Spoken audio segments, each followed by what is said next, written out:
Hi everybody, it's me Ryan and welcome to a new series of tutorials that I will be starting. This tutorial series will cover how to use FL Studio. Now this is everything from the basic interface tour to actually making a song. So we're going to be making a song, but that will be in a few more videos. I was going to do like one giant tutorial, like have it be like a half an hour, 45 minutes long or whatever, how long it would ever take me. But I decided not to do that because I just wanted to get so you guys like wouldn't get lost, or if you had to leave and you come back or whatever. Just split it up into sections that are easy to do, and then move on to the next section. So this is the first part we have here, section 1, the interface.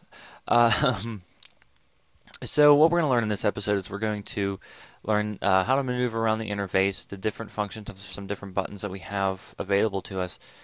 And by the way, this is FL Studio 10, but this can relate to FL Studio 9, 8, whatever version you have. The interface style may look a little bit different if you're using earlier versions, but this is the same material that should be in the program already. I know it's practically the same as in FL Studio 9 to this one.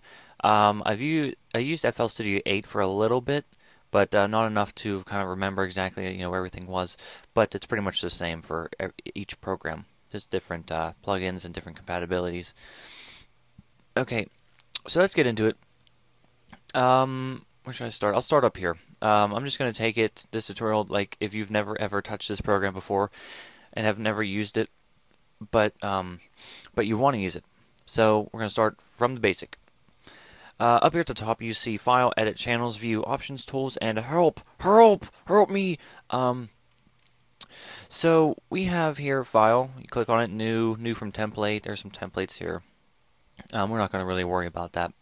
Open, Save, Save As, Save New Version, Import, Export, and some recent projects that you may have been working on. And revert to last backup if you had a song backed up and you don't, it's like something happened and it crashed, you just revert it. And exit, of course, if we would want to exit the program.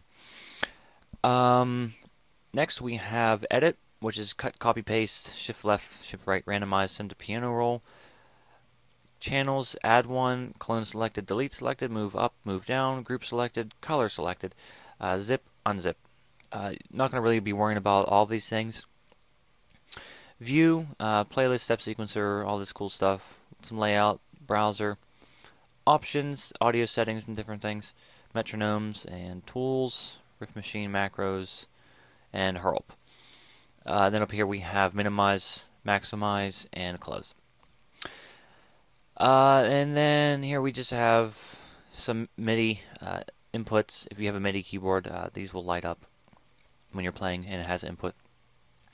Master volume, it should be up at 100. I have mine down to like 60 something, so the music would not overpower my voice, but it should be up here somewhere. This is the master pitch. It should be in the middle at 0 cents. That means that it's just normal tone. If it's up any, it's going to go up in pitch. Plus 1200 is the max, which is up 2 octaves, and minus 1200 is the max at the other end, which brings it down 2 octaves. So if you ever need to put a knob back to its original position, just right click it, reset it. Okay, so up here we have the playlist. I already have it opened actually. This is your playlist. This is where you're going to put your different patterns, which would be, and we have pattern 2 right now, back to pattern 1, and then it'll play everything that's in here. So there are 99 tracks. 99! There are 99 tracks, so you can just layer as many sounds as you want, many instruments, many sequences as you want. Next we have the step sequencer. This is a very important part of the program. You have, this is the basics that come with the program itself. These are just a few samples. We have kick, clap, hat, snare. But each of these different colored sections is one beat. So we have 1, 2, 3, 4 beats, and that is 1 bar. So that would go from here to here, from 1 to 2. That's 1 bar. And what else? We have swing here, which is not really important. It only really comes into effect if you have notes just like this all together. What it does is if it's at 50% or whatever, I usually put it at 50, every second note it will cut in half Let me actually give you a little. So here's without the swing, and here's with the swing at 50. Trying to get it at 50%. So it cuts every second note in half. Okay, next we have the piano roll. This is just a piano. It doesn't really come in handy until we put a instrument or well, we could use it on these if we wanted to, but an instrument or a synthesizer in here. That's when we would draw out our notes and be able to make melodies. So we're just going to close that. The browser is already open right here. That's the left. This has all your packs, all your drums, anything that you need to find sound-wise, sample-wise, you can find in here.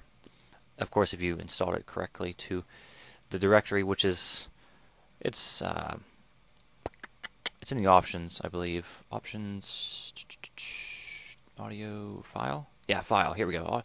And then you just click on this little folder, and then if you have like a drum kit folder, like these ones are folders on my desktop, you just click on that and maneuver to it, and it will pop up in here. And an update is available to my antivirus. That's also very nice. So if we move down, oh actually no, sorry, we have one more left. The mixer. This is where you will assign different instruments if you want to, and give them different effects. So there's like reverb, delay. There's a whole bunch of cool things.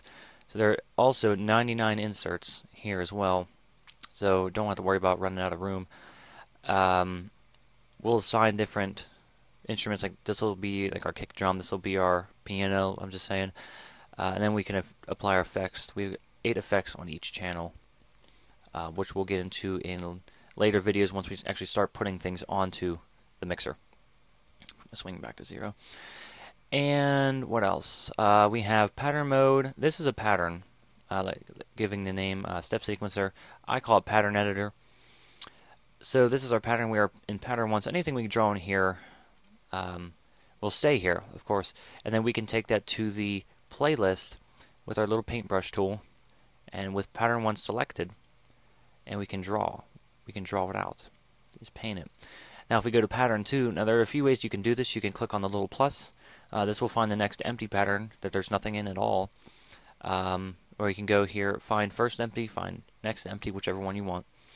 But what I like to do is right up here where it says PAT in this little box, it says 1, scroll up, and we'll move up a pattern. So pattern 2, and we'll put something different in here. And then we can go ahead and put that on track 2 below our kick, and we have kick and clap. Pretty basic. So anything that you have in your pattern, when you're in pattern mode, it will play. So we hit play now, it'll play our kicks. We put it into song mode, little green light, and we play. We have nothing in our playlist right now, so it won't play anything. We just hit play, there's no sound. And our stop button as well. And here below we have the song position. Because we don't have anything in the song in the playlist, we can't use it, but we do have some in the pattern, so we can go back and forth. And this is record button. Record button. If you want to record vocals or something, some kind of input.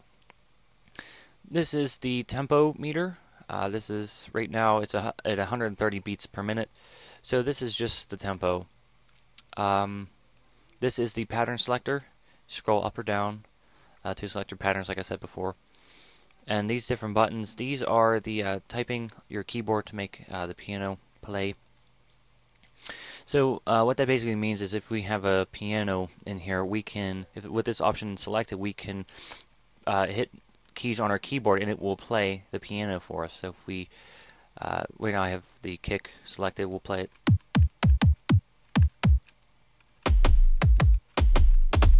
Just like that.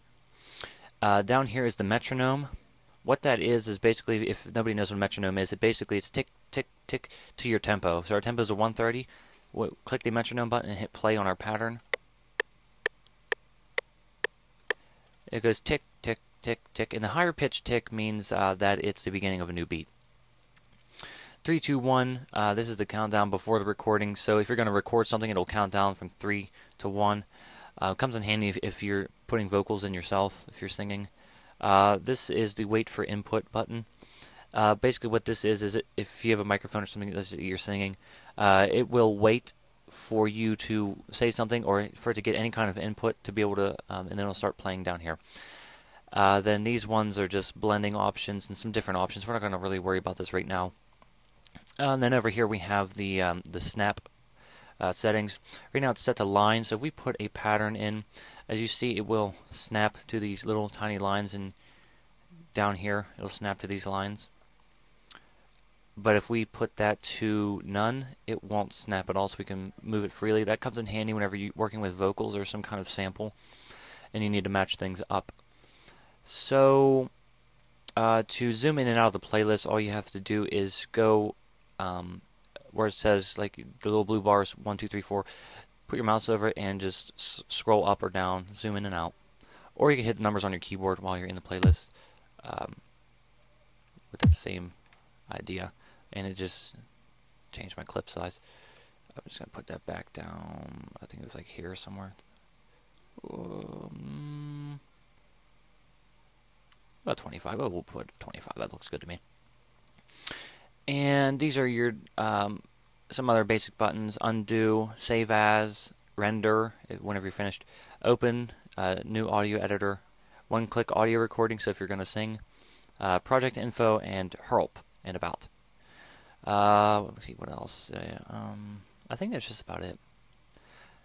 And if I didn't go over everything, we will.